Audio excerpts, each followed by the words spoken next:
नमस्कार, मैं राजेश द्विवेदी। आज की भागम भाग जिंदगी में लोग ज्योतिष के सहारे अपने लिए बेहतर समय की चाल का अंदाजा लगाने की कोशिश करते हैं, पर ऐसे में उनके जहन में तमाम तरह के सवाल भी जन्म लेने लगते हैं। आपके इन्हीं सवालों के जवाब आज हम ढूंढने की कोशिश करेंगे। उसी कड़ी में द हिंदू टुडे लंदन ने Indian council of astrological sciences के राष्ट्रीय उपाध्यक्ष पंडित रमेश चिंतक से ज्योतिष शास्त्र पर तफसील से बात की। इस बातचीत को हम सिलसिलेवार पेश करेंगे। आइए पहले पार्ट में पंडित चिंतक जी से रूबरू कराते हैं। द हिंदू टुडे लंदन की ओर से नवरात्र कैसे रहेंगे, कैसे लोगों को अपना कर्मकांड करना चाहिए, कैसे अनुष्ठान करना चाहिए?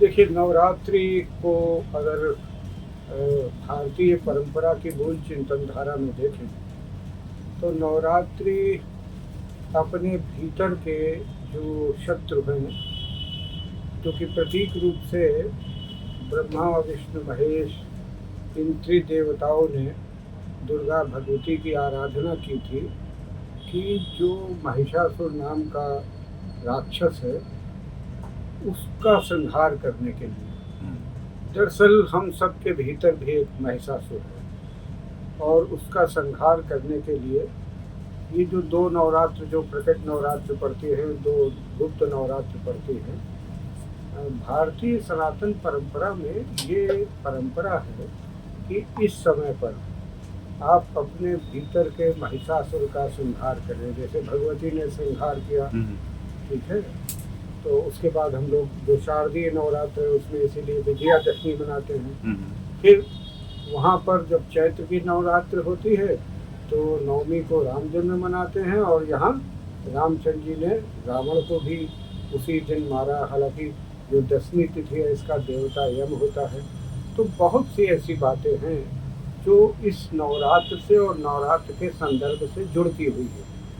अब जैसे इसमें है तो देवी के अलग अलग रूपों की उपासना होती है।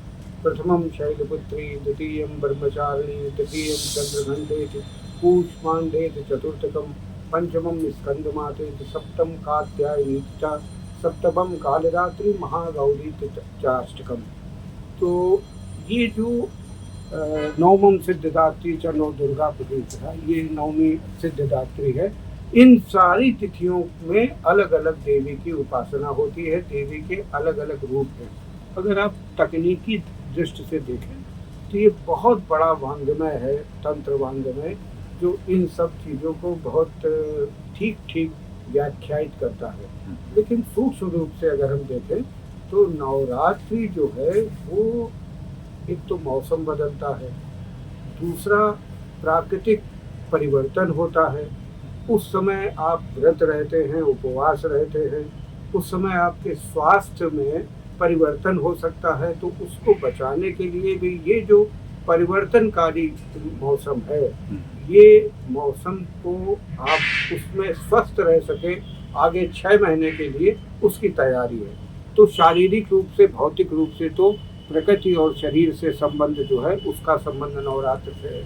आध्यात्मिक रूप से बहुत विस्तार से इसमें बताया जा सकता है। सांकेतिक रूप से मैंने आपको जैसे बताया कि जो महिषासुर है उसका जितने भी पाठ होते हैं 13वें अध्याय में, जितने दानव हैं वो सब प्रतीकात्मक रूप से हमारे अंदर होते हैं। हमारे अंदर षड विकार हैं, कई विकार हैं। उन विकारों का दमन शक्ति के माध्यम से हो सके, नवरात्रि का यही संदेश है।